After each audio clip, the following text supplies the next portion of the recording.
A Parsons Holiday. Friday, August 11th, 1865. To the editor of the Pall Mall Gazette. Sir, editors are always supposed to know everything, so perhaps you can tell me where I can go to escape from the world. By the world, I mean people, and by people, I mean my congregation. I am a dissenting minister, and 10 years ago I was much flattered by being highly chosen almost unanimously as their pastor, so we word it, by a highly respectable body of men in one of the Midland counties.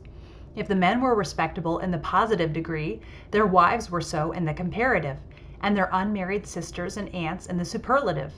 The worthy old maids of my flock were and are pedantically prim. I was but 23 at that time, and my father and mother still treated me as a child. My sisters clubbed me up with my brothers as the boys. My friends called me old fellow, when all at once I had to assume the title of reverend and to act accordingly. I had to walk soberly to an imaginary hymn tune. If I could not say sensible things, at any rate I could no longer say what came uppermost, which too often verged on fun or folly.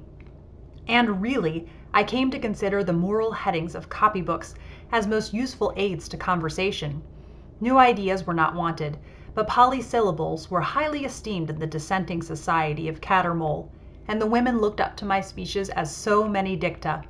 For 11 months of the year, I was always on the stretch of repression, for, sir, even if you are a dissenting minister 20 times over, the old Adam of quips and cranks and swift action both of body and mind will arise in you.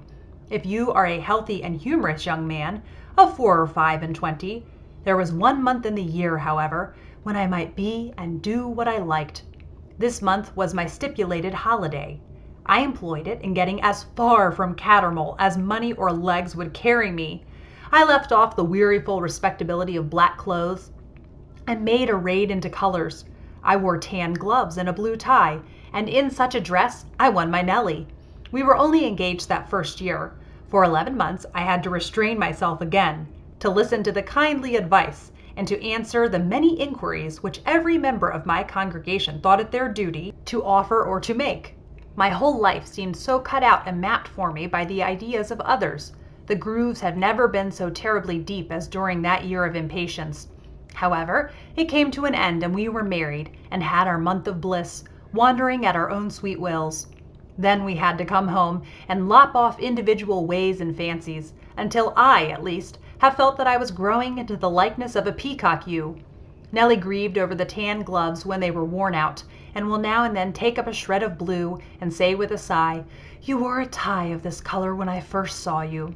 But on the whole, considering my income of 200 a year and my 6 children, we get on very well for 11 months of the year, and both my wife and I are liked by our congregation, and considered as models of sober and correct deportment in dress and everything else.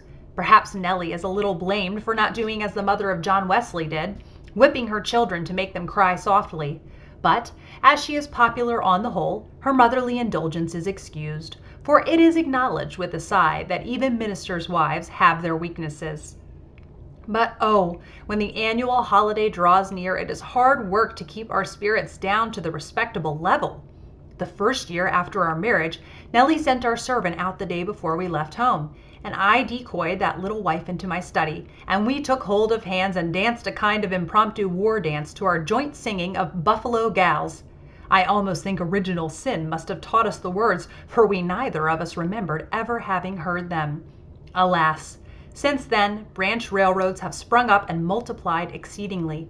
Cheap excursion trips are made in all directions, and the good people of my congregation have not been the last to take advantage of them. I am sorely afraid I am losing my 1 month of disrespectability, and if so, I shall either become a machine or a lunatic. I am not beset by foes on every hand, as one of our hymns has it, but beset by friends who always expect to see men in clerical restraint, dressed in a white choker, and talking high morality and fine pulpit language. And poor Nellie, who in our holidays used to throw off her cap and let her pretty golden hair fly while she danced about with the child pick-a-back, had suddenly to drop the urchin and sit down to Watts on the Improvement of the Mind at the approach of a virtuous spinster who had found out that dear Mr. and Mrs. Nesbit were in the neighborhood. But that was not the worst that befell us, as you shall hear, sir, if you care to know. Meanwhile, can you or your readers tell me of any place quite out of the pale of respectability? 10 years ago, there were retired nooks in England and Wales where the cheapness of provisions was extraordinary, and where the inhabitants were too rustic and too busy to spy much after the affairs of others. In hay harvest, especially if there were clouds in the sky, a man might have walked on all fours for hours together through the village without exciting attention. The butter and the poultry absorbed the good housewife's thoughts. Sometimes a slow wonder stole into the minds as to the inducement which brought strangers to the place. But an instinct told them that, if they began to try to account for other folks' actions, it might prove to be an interminable trouble. And so they solemnly let alone. Those were the places to go for a holiday. You lived at a very moderate cost, though perhaps you had but small variety of food, and you followed out your fancies, and no man remarked upon you. I have stayed in a village some years ago where the squire methodically turned night into day, he and all his family, his servants, and his visitors. The windows were closed and darkened during the day, and dead stillness prevailed. All night long the house was bright with many lights, and the noises of active life went on till morning dawn, and brought stillness and darkness again. The neighboring inhabitants stolidly accepted the state of things as the squire's way, and never troubled themselves to discover motive or reason. That was the place to go for a month's holiday. Those were the neighbors I liked to have. I might be a soldier, sailor, lawyer, tailor, clergyman, plowboy, thief, as long as I did not interfere with them. Their sole standard of respectability was that a man should pay what he owed. He rose to a high pitch of virtue, almost an unnecessarily high pitch if he went to church every Sunday, sleeping through the sermon Sunday after Sunday. In those sacred precincts marked a man out as fit to be a churchwarden. But now a railway has plowed up the village mind, and a crop of notions has arisen, bringing the place to a dead level with the rest of England. If I go there, my reverence is found out, for there is a daily post, instead of the lame old man who brought 2 or 3 letters in his pocket from the neighboring town 3 times a week, and who used to be found sitting on a hedge-bank awaiting the passing by of some good-natured person who could read writing and would tell him once more what were the addresses on his letters. And now that I am known there as the Reverend M.N., I find that the shepherd no longer likes to have me with him when he looks over his sheep to see if they are fly-bitten, for he is afraid of my overhearing a chance oath or two. And the farmer, my landlord, is scandalized at my carrying pails full of water from the spring and the rock, and the postmistress disapproves of my smoking, and Nellie is expected to wear her Sunday gown every day, and in fact, the branch railroad has made Hallcroft respectable and materially raised the price of provisions. It is no longer the place to go for a holiday. Yours, M.N. Tuesday, August 15th, 1865. To the editor of the Pall Mall Gazette. Sir, I troubled you some days ago with a request that you would help me to escape from my acquaintances and friends for 1 month in the year, 1 month only. And I told you then how I wished to escape from the continual imprisonment of a predetermined character imposed upon me by my respectable congregation. Allow me to tell you how vain hitherto have been my efforts to escape. It is 7 years ago this August since we took lodgings in a little primitive village situated on a lovely bay, where my wife and I thought we could obtain cheap living and enjoy pretty inland walks and delicious sea breezes at the same time. Our 3 children were with us, and our nurse girl, 5 hungry souls, as I soon found out to my cost. The fresh air and the sea bathing increased our appetites wonderfully, but the butcher only came round to our village once a week, and then his best joints had been previously bespoken by his regular customers. Of course, fish, being close to the sea, there was none. Eggs and bacon, that capital resource which those who have never lived in the country suppose to be always at hand, was a delicacy which the neighboring farmers seemed inclined to reserve for themselves, for they would only cut a small pieces off their vast flitches, saying that they should require all the rest for themselves before pig-killing time came round again, and the hens have taken an ill-natured fit of barrenness, which I have since learned is rather an annual custom of theirs in August. A gamekeeper in the neighborhood kindly furnished us with rabbits, but somehow, always, rabbit proved to be as distasteful as always partridge. "There must be fish in the sea," said Nellie disconsolately, looking out on the yellow sands and the vast blue expanse beyond. "There must," said I mournfully, corroborating her supposition by my own opinion. "Excepting that scrag end of mutton last Friday week, we have had rabbits now for 10 days, and Jemmy is beginning to call them cats. And I noticed that you hardly touched them yesterday." "No," said she, "but never mind about me, if only the children." "Should you like some cockles, dear?" said I, inspired by sudden memory. "Oh, should not I?" replied she. So I promised her some, and forthwith began to prepare myself for cockling as I had done many a time and oft in my boyhood. Cockles, Mr. Editor, must be both very shy and very curious animals. They bury themselves in the wet sands left by the retreating tide, but throw up little heaps of sandy balls to mark their whereabouts to the experienced eye. Those who go a-cockling tap in the neighborhood of those little heaps. It is like knocking at a friend's door, for in an instant a little bubbling breaks the uniformity of the level sand about, and the innocent cockle comes to the surface to see who is there. Then, if you have a sort of hooked fork in your hand ready, you drag him out and place him in your basket, which you may fill in the course of a quarter of an hour. But as the sands are wet, for your work is shortened by quickly following the retreating tide, it is destruction to shoe leather and stockings, and cocklers go out bare-legged. So I pulled off boots and socks and turned up my trousers above my knees, much to Jemmy's enjoyment, for he had not yet attained to a taste for respectability. An appreciation of fun is more innate, I am afraid. Nellie, too, was pleased to say I had very straight legs, and altogether I set out on my expedition amid the plaudits of my family.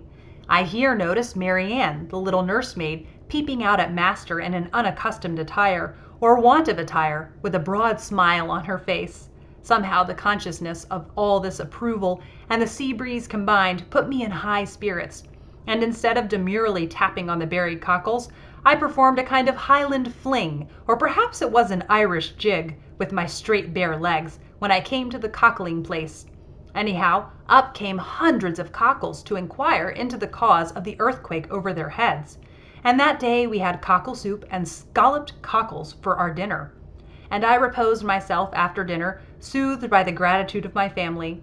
But mark the end! The next day, as I was teaching Jemmy how to go head over heels on the hearthrug of our cottage lodgings, Nellie called out, "Oh dear, where's my cap?" And at the well-known cry of distress, I came right end uppermost and bolted into the garden, followed quickly by the innocent Jemmy. "Is Miss Skinner here?" asked he. "I don't know, my dear," said I. "Somebody is." "Somebody from Cattermole, Papa." "I'm afraid that is to say. What makes you think so, Jemmy?" "Because Mamma put on a face and asked for her cap." Poor Nellie! There she was, sitting capped and decorous, listening to Mrs. Woodhouse and her sister, Miss Donkin, worthy members of my own congregation. "We are lodging at Hescombe, only 4 miles off. Is it not curious we should be so near? So interesting, too, for we have got a telescope, and we can watch you as you go out from your very door. We saw our dear pastor, Mr. N., yesterday." "Hush, sister," said Miss Donkin. "Well, it did puzzle to think what he could be doing, but it was interesting to watch him. A telescope is a great advantage in seaside lodgings, especially when you have got friends in the neighborhood. Could you tell us the nature of Mr. N.'s exercise yesterday?" I never went out cockling again. Let Jemmy call rabbits what he liked, and I think I went to bed in my boots and socks from that time forth during all our holidays. I know we met Mrs. Woodhouse and her sister twice a week to read improving books. But this is merely one sample of my many troubles, all arising from the difficulty of finding a hidden and yet an easily accessible place in which to pass my holidays, and rid myself of the contorting effects of a purely professional character anywhere out of the world. Yours, M.N.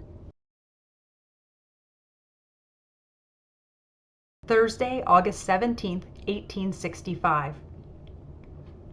To the Editor of the Pall Mall Gazette. Sir, after my adventure on the Boscombe Sands in search of cockles, we took a distaste to our pretty little cottage where we were overlooked by a telescope from our very house door, and an aunt of Nellie's, having left her £50, nothing would satisfy her but that we must add this sum to our annual holiday sum, and for once in our lives go abroad like everybody else. I was stubborn for some time against this application of the legacy. Think of little Mary and Bessie, to say nothing of Bob, said I, prudently, but longing to be overruled, as I very speedily was. It is because I think of them, dear, that I want you to have a real regular holiday for once, quite away from all these worthy gossips with their telescopes and their proprieties and their model pattern into which they want to snip you and me. Now, once out of England, on the Rhine or at the top of the Swiss mountains, you will perceive that Nellie is not a member of the Alpine Club, and spoke of the tops of the Swiss mountains as if they were as accessible as Primrose Hill or the Malverns. Miss Skinner cannot come spying after us, and we may do as we like, and be what we like, and dress just as we choose. But won't Miss Skinner be scandalized at our going abroad at all? We must pass through Papist countries, I am afraid, and Mr. Woodhouse will disapprove of that. Besides, they are all sure to question the wisdom of our spending so much money, as, indeed, I do myself. Only it would be so very, very pleasant for once in a way. That's right. Now you have said that, you've given in to everything. Poor Aunt Hudson would like us to enjoy her money, instead of keeping it and hoarding it like those stupid Emmets you preached about. And why should we tell anybody where we are going? It's nobody's business. The children will be with Mamma at Birmingham, and we don't owe a penny, and we never shall be younger. Don't you go and talk about my legacy or our plans, and see if we can't whip off to the continent and back again, and nobody be the wiser. Perhaps this speech of Nellie's was not argumentative, but it was convincing, which argument is not always. We baffled the most curious inquirers. We were either deaf or absent, or we carried the war of impertinent questioning into the enemy's country. When we left home with our 3 children, no one had an idea of the prank we meant to play, and, as Nellie said, that was the beauty of it. We took the children to Grandmamma's. I don't think Nellie found that leaving her darlings for 3 weeks was quite the beauty of it. I caught her in the early morning twilight, crying quietly to herself, and wondering if Bobby would mind being washed by a stranger, and how little Bessie's gnat bites were, and whether Grandmamma had been sufficiently impressed with the enormity of the sin of giving Mary more than 8 raspberries a day. But presently the little woman was laughing as merrily as only she could laugh in holiday time, and by the time we reached the Rhine, the washing and the gnat bites, and even the possible dozen of raspberries, had fallen back into their proportionate places, and were dreaded as merely small temporary evils. There is certainly nothing like change for regulating magnitudes. I had left home myself sorely dissatisfied with Mr. Jones' remark on the theology of a certain hymn. I had been wondering, too, whether my duty as a Christian minister did not require me to take some serious notice of good old Dr. Monckton's habit of saying, "Confound it," and "God bless my soul," when he was a little excited. And now that I was floating up the Rhine, these few objectionable words of his became small tithes of mint and cumin, in proportion to his never-ending charity of word and deed. I heard Nellie, too, who had left Cattermole in high dudgeon with Miss Forbin, and protesting that she would never admit her into our house again, referring to that good lady within a week of our leaving England, and declaring that she must buy an arrow such as the German peasants stick through their back hair. It was just the thing that Miss Forbin would never believe in unless she saw it. So merrily and happily we arrived at Baden, where we found letters from Grandmamma telling us our children were brave and well. It was the finishing stroke to our enjoyment. We had hard work to keep from dancing as we walked along to the music of the inspiriting bands. Of course, we went to the gambling rooms. Who does not, if only to hold up his hands in horror of the sins of his neighbors? We watched for some time in silence. At last I said, "Nellie, do you know, I think I could do it. I see how it is to be done." "Do you?" said she, not knowing whether to be proud of me or not. "Yes," said I, after another pause, during which I had been watching the chances attentively. "I don't think there could be any harm trying, do you, Nell? Just 5 francs. I would not risk more." "But it would be gambling all the same, would it not? Only with less money?" "No," said I. "It would not be gambling. It would be a scientific experiment. You've heard of the doctrine of chances, have not you, child?" But all I could say I could not teach her the difference between gambling and a scientific experiment. She yielded to my wishes, not to my logic. I staked my 5. I was right. It was a scientific experiment, for I won. I left the money on the color. I won again. If I go on in this way, said I to Nell in a whisper, we may perhaps be able to get as far as Lake Como. Oh no, said she, we must not spend it on our own pleasure, but it will help Widow Brown to set up that shop she is wishing for. Again I won. I was surprised at the Crooper's calm face. Did not he see that I should break the bank? I looked round the circle of watchers. No one sympathized with my exultation. No one cared about me. No one but one stout, serious Englishman, with round eyes set in a round face, who stared at me through round spectacles. His evil eye, for at that moment I lost my 5 francs, and all that I had gained. It is regular gambling after all, I said to Nell, and we walked away somewhat in a hurry, for the steady stare of the Englishman had made me suddenly ashamed of my position at that table.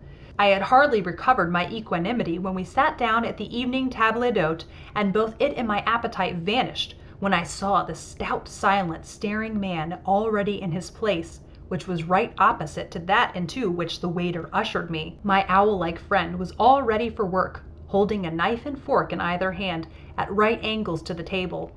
Hungry and energetic, in eating at least, he had soon finished his first plateful, and then he addressed himself to me. Often try your luck, sir? No, said I, and I wondered if I should add never before today, but I thought this addition might encourage conversation which a monosyllable would check. Monosyllables may check thin-skinned men, but not my opposite neighbor. Unfortunate today, sir. Suppose you hope for better luck tomorrow, eh? We leave Baden tomorrow, said Nellie's sweet, dear voice, for she saw my annoyance, and probably thought she could manage the conversation with less show of irritability than I could. Quite right, ma'am, quite right. Take him out of temptation, ha ha! I honor the wife at home who leads her husband home from the public house. I honor the wife abroad who takes her husband from the gambling table. I'm a bachelor, ma'am, and have no kind lady to watch over my morals, ha ha! Have you finished your dinner? Said I to my wife in a low voice. We had only arrived at the 4th of the 31 dishes that followed each other successively, but the good little creature understood the hint, and we soon left the table d'hote and our terrible friendly neighbor opposite, who never perceived that his coarse familiarity annoyed us, but who went on to say that he himself always tried his luck, and sometimes won and sometimes lost, and also that he was on his way to Switzerland to meet some friends. If we had stayed 5 minutes longer, he would have gone into many more particulars, for he was one of those men who delight in unbosoming themselves to every listener.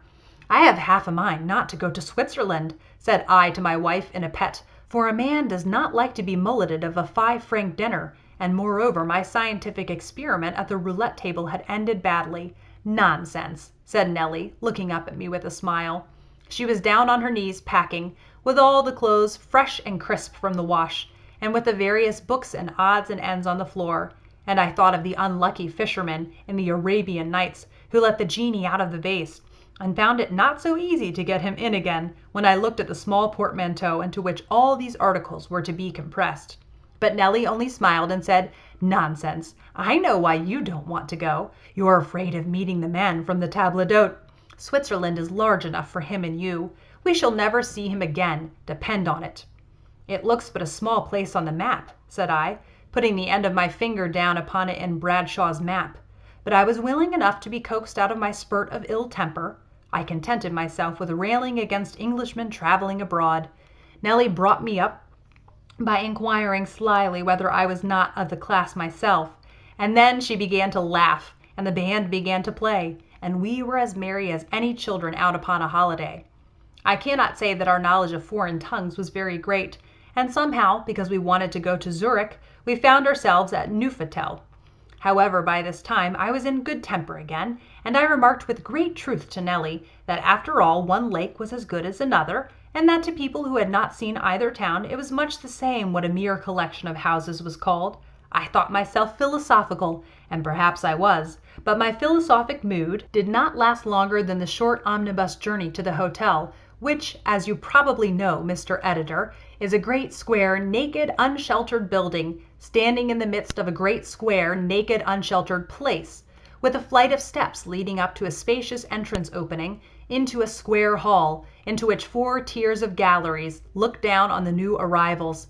Nellie and I entered that hall with light hearts and merry tongues, but we mounted the staircases heavily and seriously, for we had been recognized by Mr. and Mrs. Woodhouse, Miss Jones, Miss Higgins, Miss Forbin, Mrs. Carter, above one half of my congregation, I do believe, who I thought were safe at home in England, but whom the mother of mischief tempted to come abroad in one of Cook's monster excursion trains, and who greeted us from their gallery of supervision with delighted cries of, "Oh, here's dear Mr. N and Mrs. N too! Who'd have thought it? Why, we were told you were staying at Birmingham with your good mother," and so on. And they called their friends and made them look down on their minister, till I think we had all Cook's excursion train looking down upon us and questioning us, and amongst them Mrs. Woodhouse's brother, Mr. Mappin, our round-eyed, round-spectacled enemy friend from Baden. It was an ominous conjunction. If you'll allow me, Mr. Editor, sometime I'll tell you why. Yours, M.N. Monday, August 21st, 1865. To the Editor of the Pall Mall Gazette. Sir, when Nellie and I were in the retirement of our room at the hotel at Neuchatel, if it was retirement, which is a doubtful question, when there were 3 mysterious doors, one window opening onto a long balcony, and 2 great mirrors reflecting our figures, which made us feel continually as if they might be actual presences of haunting friends, multiply all these aids to publicity, too, by the idea of Cook's monster excursion tourists, and I ask you again if I am right to call it retirement. But at any rate, there we were in our bedroom. Nellie huddled up to me and whispered, "Oh, Mark, how unlucky! Think of Mr. Woodhouse and beggar my neighbor." And then she began to laugh, and her merriment set me off, and yet it was no laughing matter she referred to, nor were we in a situation to make a joke of the recollection. Baden, Kersall, Mr. Mappin, Mr. Woodhouse, and all. What Nellie was referring to was an adventure which had happened to me just after the birth of our little Johnny, if that can be called an adventure, the scene of which was the little drawing-room of a 30-pound house in a dingy street of a town unknown to fame. Nellie had been carried out of her bedroom for the first time after her confinement, and laid upon the drawing-room sofa, and it was in consequence a kind of gala day, in which the rules of daily and domestic life might be broken for once and away, at least, so she and I and Mrs. Dunn, the monthly nurse, all thought. I must confess I was the last to enter into this view of the case, delighted as I was at Nellie's recovery, but when I suggested, ever so faintly, that I must go down and finish my sermon in the study, that it was Saturday, that I should only be away for an hour, Nellie put her little thin hand into mine and said, "Must you go?" with such a plaintive emphasis on the must, and Mrs. Dunn answered for me, as she bustled about with a baby tucked safely into the capacious hollow of one arm, while with the other she obviated any possible draught. "Indeed, mum, master's much too considerate to do any such thing, and the very first evening of your leaving your room, too. Don't fret about it, mum, for it's his second baby, and he knows by this time that all the sermons in the world is not as bad as crossing a dear lady who has just made him a present, as one may say, of such a fine little gentleman as this. He'll stop and have a game at cribbage with you, I'll be bound, as a gentleman in his circumstances ought. I've always said everywhere what a gentleman master is. Whenever my friends has wondered that I can bring myself to attend a lady out of the pale of the church. Come, sir, sit down here so that your sweet lady won't have the light in her eyes as she looks on you." Mrs. Dunn had so completely mastered me during the last fortnight of her stay in my house that I sat down like a chidden child, only glad to be commanded to do what I liked. "Shall I read aloud to you, my darling? Nurse says you must not try your eyes, and there's that life of Mrs. Hannah More. Fiddlestick, sir, and no offense. Mrs.'s head is not up to books. My lady's never reads, and never is read to, except out of the Holy Bible on a Sunday, which does not try the head. You may be sure, sir, if you got a life of Mrs. Anybody, it will end in a death, and deaths is pathetic, and my ladies must not have their feelings touched because of the milk. No, sir, I always say cribbage is the fittest game for married folks under such circumstances."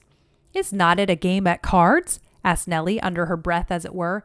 "Well, lovey," said nurse, taking the words out of my mouth, "and if it is, cards is but spotted pasteboard, if you come to that, and where's the sin of counting the pips? 14-2, 14-4, 14-6, why, it warms my very blood to think of it." "I don't think it sounds amusing," said Nellie wistfully, "and it's very wrong, is not it?" I have never been able to see the harm of a quiet game of cards, said I. I have played a rubber at whist before now, when I was at Homerton. But that was before you were ordained, said Nellie, still questioning, still wistfully, still hankering a little after an unknown and new amusement after the monotony of her invalid life. Well, dear, it is no use talking of playing any game at cards tonight, for we have not such a thing in the house. And fancy what a commotion would be if I sent out to buy a pack and the congregation heard of it.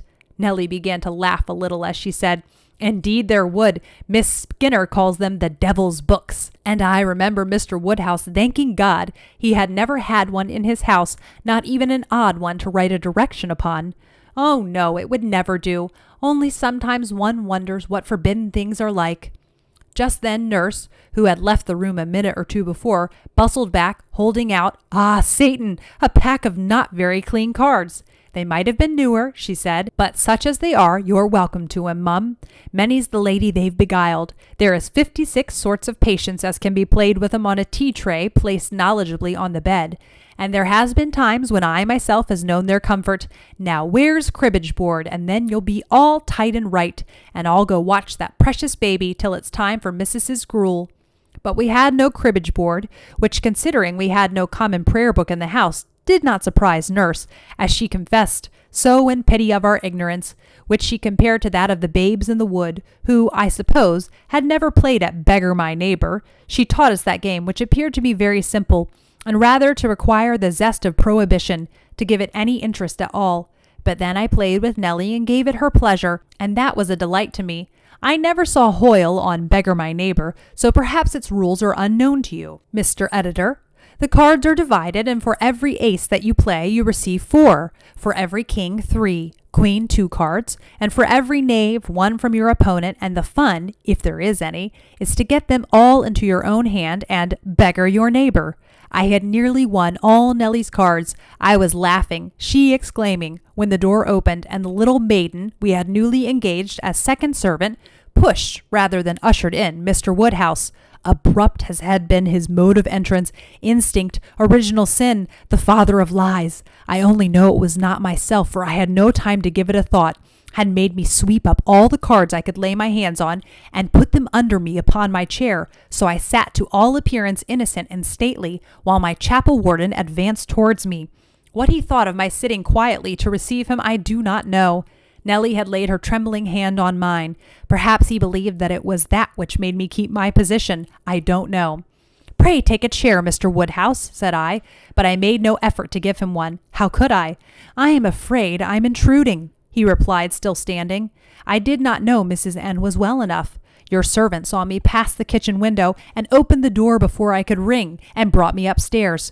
Pray do take a chair, I begged again, moving my body forwards and hoping he might think I had risen. Thank you. I am only afraid of tiring Mrs. N. So he took a seat, and then I wished I had not asked him. I felt as if I was prolonging the torture of sitting on red-hot coals, and now he began upon his errand. I should not have thought of troubling you, Mr. N, at this hour, but I must send off some law papers tonight, and before I finish them I must verify a statement of birth by reference to the chapel registry. I don't know whether you will like to trust me with the key of the vestry safe, but if not, I am afraid I must trouble you to accompany me, which is, on the whole, perhaps the more correct and proper thing. Certainly, said I, but I did not mean it. I was weighing the probability of detection. I was wondering how I came to be so foolish as to conceal the cards at first, and granted that folly, what could have induced me to put them where they were? I was wondering, but through it all I sat still, smiling fatuously into Mr. Woodhouse's face. Something in his darkening look recalled me to the sense of his expectation of immediate action. Nellie, very red, came to my assistance. At least she thought she did. Mr. N will bring the key to you in a very short time, sir. I am sorry to give any inconvenient trouble, but as the post goes out in half an hour, I must beg Mr. N to attend to my wish immediately. Oh, of course, said I, making a feint of rising. But, dear, you will carry me back to my own room first. I am really feeling ill and faint, as indeed she was, poor thing. If Mr. Woodhouse would have the kindness to leave the room, to go downstairs into your study for 2 minutes only, and then you will get the key. I'm sorry to be so troublesome. Mr. Woodhouse acquiesced, but very grimly. As soon as we heard him tramping heavily downstairs, I caught up Nellie, all trembling, and carried her into her room, where, sure enough, the poor creature fainted right away. Nurse gone down to get her supper, what could I do but stay with her and leave the consequences to fate? Providence, anybody, or anything. It scarcely seemed a minute, and yet it seemed an age. Time is relative. When I heard a tramp, tramp, up the stairs, tramp, tramp, and Nellie in my arms, pale and unconscious, tramp, tramp, nearer and nearer. Nurse, nurse, I cried, but no nurse heard. Only baby began to cry. I saw Nellie's white lips motion with the word, go, and I laid her down and rushed back into the drawing room. Too late. There stood Mr. Woodhouse in the middle of the floor, holding his double eyeglass to his eyes with one hand, with the other a card, one of many squandered about the room. What is this, sir? Asked he in a loud whisper, more stern than any trumpet. He was careful of Nellie through it all, and through it all I owed him goodwill for this. That, sir? Said I, looking at it, as if I was not quite sure. It's the ace of spades, I believe. You believe, sir? You know, and this was why you declined to accompany me? And this was why your young innocent wife shammed faintness? She is faint. She has fainted dead away only this moment, I exclaimed. But he went on the eve of Sabbath, too, and that reminds me I must send off my parcel, the key, if you please, immediately. I rushed to fetch it, most anxious to propitiate my chapel warden. I even, after a peep at Nellie, now in nurse's charge, volunteered to accompany him, but on the road he vented such strong language in such a strong voice against the sin of gambling of which I had been guilty, that people turned to look at me as if I had a cloven foot. He was in too great a hurry to catch the post to waste time in reclaiming a sinner after he had obtained his certificated copy, but on the next day, being Sunday, I found a paper in the pulpit, and observed one in every pew, by which the trustees of my chapel were convened to a meeting after service was over, to receive an important communication from the chapel warden. My text was, Rejoice always, but oh, with what a heavy heart it was delivered. I saw myself dismissed from my cure. A stigma followed me about the world, my world understood. Nellie pining away, my children half starved, and so to all appearance it would have been if Nellie had not appealed to the kind feelings of the matrons of my congregation after my dismissal came, and professed herself the Eve who had tempted poor weak Adam, and made out that good harmless Mrs. Dunn was a serpent in disguise. I must say, though, that Mrs. Dunn gave us leave to put all the blame on her. Lord bless you, sir, my connection is in the church line. It will do me no harm amongst them, never fear. They're not given to chewing gnats and eating camels, as Scripture says, like your folk. And besides, you're most on you spinsters, as is your dissenters here. Put it on old Nurse Dunn, as is, but just, and she'll never sleep a wink the less. So I had to eat humble pie and be admonished and give my word as a Christian minister never to touch a card again, which was no great sacrifice, as beggar my neighbor is rather dull. But now I had really been gambling at a gambling table and for money, and Mr. Mappin knew of it. And Mr. Mappin was brother-in-law to Mr. Woodhouse, and Mr. Woodhouse and Mr. Mappin together, with those who formed my world, were all under the same roof as we, at Neuchatel in Switzerland. Mr. Cook is a very worthy man, I have been told. I believe he first set these excursions on foot in a small way by taking teetotalers to the lakes, and Yorkshire, Scotland, France, Switzerland, Italy have followed. But oh, how I wished he had drunk himself to death in early youth.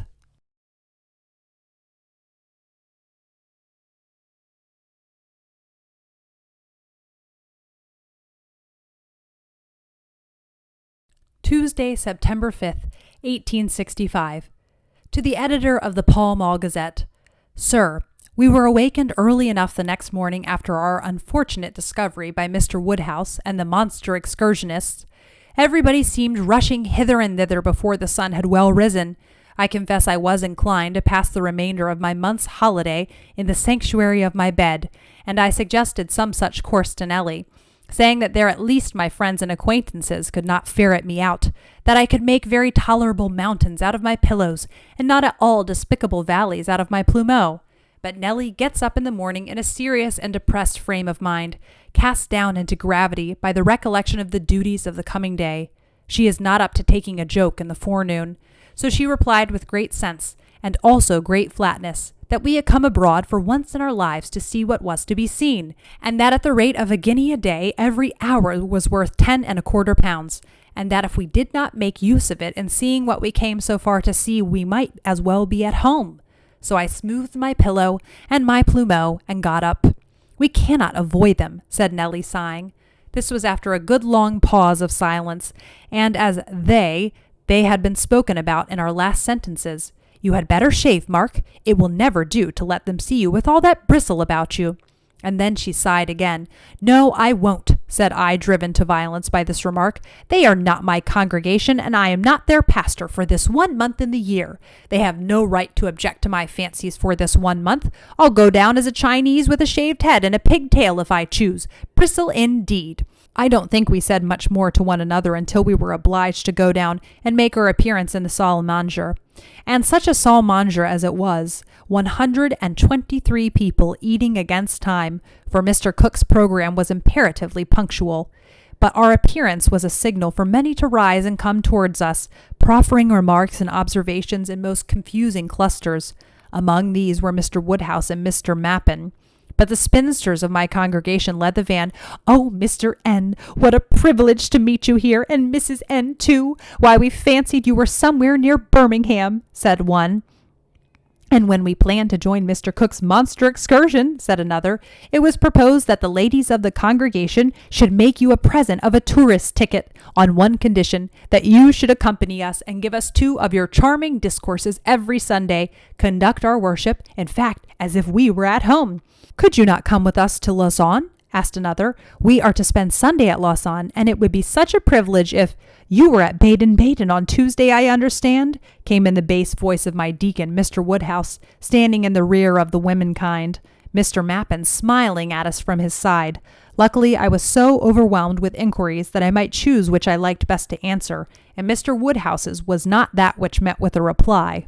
Oh, and Mr. N. can tell us the number of idiot patients in Mr. Gregenball's asylum for cretins, and at the height of the Fort de Joux, and the comparative number of Roman Catholics and Protestants in the Jura Industrielle, and the amount of money Monsieur de Pury bequeathed to the charities of the town of Neufchâtel, and the manner at which it is appropriated at present. Just then a horn blew a rappel. Oh, blessed horn! All my interrogators rushed away at the sound. The room was cleared in 2 minutes. Many were the pressings of the hand at the door, and some remarks were fired back upon us. Do join us at Lausanne on Sunday, and let us hear one of your delightful discourses. Oh, do, in a very gushing manner from a very young lady. But last of all came the sting, the medicine of the cup that had its edges smeared with the honey of flattery. Mr. Woodhouse came up gravely and said, I was sorry to hear of you at Another blessed blow of the horn, and he even forgot his dignity so much as to run away with his sentence half finished. Nellie and I sat down in silence to our breakfast, but we did not much relish it. Where did they say they were going? Asked I, spreading the map of Switzerland out before me. Lausanne, Geneva, said she, some other places, but I don't remember their names. Then we will go to Zurich. And what was the name of that place where your cousin Adam said was so very much out of the world, and so cheap, and where bears came down from the mountains in August? I don't think Mr. Woodhouse would like to face a bear. It was in the Grisons, I remember, because somewhere I have seen a print of the grizzly bear of the Grisons. I should like to be in that neighborhood. Bon Pon, that was it. Pontresina, said she, after a little effort of memory. Then we'll go there, said I. It's a long way off and quite at the other corner of Switzerland from Geneva and Lausanne. So we settled it. Before we left Neufchâtel, the conductor of one of the omnibuses that had conveyed Cook's monster excursion people to the railway station brought me back a note from Mr. Woodhouse, written in pencil amid the jolts and jerks of the conveyance. It read thus: I am grieved beyond expression to hear of your backsliding at Baden-Baden. I know not yet what steps I ought to take in reference to this matter. The station. I must stop. H.W.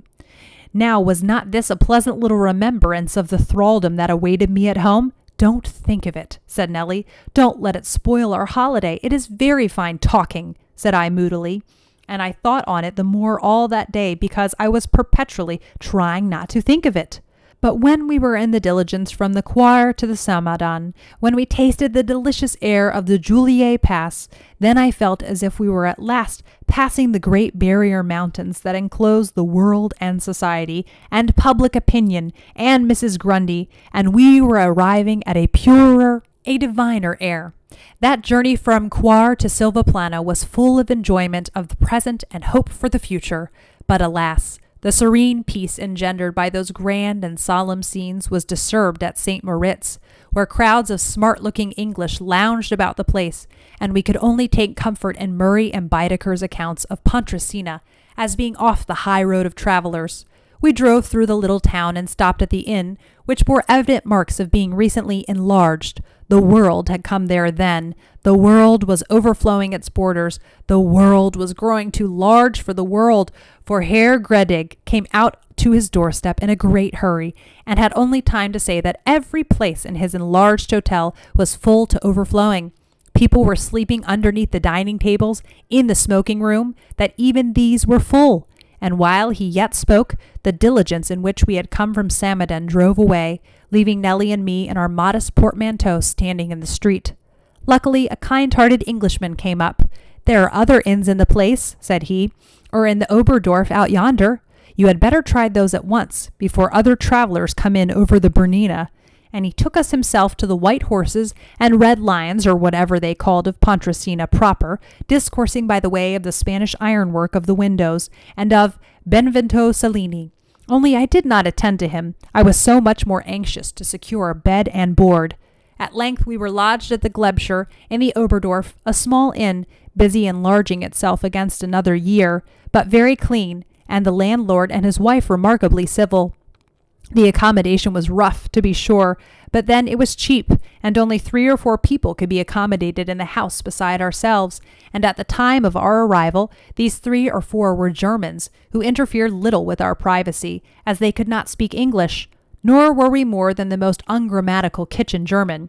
We shunned the smart English from the Crown Hotel, where the charges were heard and had risen in proportion to the demand for accommodation, and once more we laughed and made merry in the lovely solitudes about Pontresina, returning at night to our capital, coffee and bread and honey, taken in the bright, cheerful sitting room, with splendid views out of each of its 3 windows.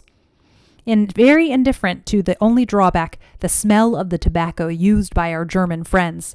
But the day of their departure came, and there for whom there was no room in the large hotel, some German, some Italian, till one day, alack the day, Nellie, sitting in well-earned repose at the window commanding the approach from Pontresina proper, saw 2 figures drawing near. After watching them for a minute, she called to me in a whisper, "Mark, Mark, come here. Who are those?" Drawing himself behind the white window curtain, I came. I saw 2 middle-aged men in brown holland blouses, which did not display their stout figures to advantage, however cool and easy they might be to the wearers. Their waists, complimentarily so called, were girt with fantastically embroidered girdles. Their cravats were off. Their heads were covered by casquettes of brilliant colors, but below casquettes, beneath blouses and fantastic girdles, I recognized my staid deacon, Mr. Woodhouse. His round-eyed, round-faced brother-in-law, Mr. Mappin, of curse-all memory for the other. Nellie and I drew silently back from the window and stood at awful bay in the middle of the room. "Perhaps they are not coming here," whispered Nellie. I shook my head. I knew better. Even here my fate and my friends were finding me out, and sure enough in they came to take the place of the good, innocent, dreamy, unobservant Germans with whom we had been on such tacitly happy terms. But for once a dock grew near a nettle. Comfort came with care. I never saw a man look so dumbfoundered as Mr. Woodhouse did when he found us there in possession of the room. In another moment the cause of his dismay oozed out. "I don't know what you will think of me in this," looking down on his attire, which was indeed different to the scrupulously cut black clothes and limp white tie, which was his professional dress at home, significant both of his descent and his respectability, and of his being a solicitor. "I feel rather, in fact, I do not wish to—" "Nonsense," said his jocose brother-in-law. "Do in Turkey as the turkeys do. That's my motto." "Still, it's ridiculous. I see Mrs. N. can hardly keep from smiling at me. I never thought of meeting acquaintances in so remote a place. In fact, I should feel it as a favor if this travesty, which Mappin induced me to assume, I should be glad not to have it mentioned in England. It might be injurious to my professional career. It would be sure to be talked about, and my clients are serious-minded men. Bless the man, said Mr. Mappin, as if England would trouble itself about you. But public opinion, began Mr. Woodhouse. I really thought I might be incog in this little supplementary tour. So did we, put in Nellie. But the days when people can hide themselves and be incog, as you call it, Mr. Woodhouse, have vanished from the earth. And we must all submit to live in a crowd, I believe. But it has its advantages. Yes, said I. It widens and enlarges public opinion. Formerly, you would have stood aghast at my foolish freak of venturing 5 francs at the gaming table at Baden. Now, as a travelled man, you may see that it was folly, not sin. And formerly, in default of other things to talk about, we might have gossiped and buzzed about your rather extraordinary but very sensible dress. Now we shall have other and less personal. You think it sensible, do you, sir? Can they give us a tolerable dinner at this inn, do you think? I shall be most happy if you and Mrs. N will dine with us. And we submitted to our fate, and by a tacit pledge, we never name Mr. Woodhouse's Swiss dress, while he never speaks of the Kursaal at Baden. M.N.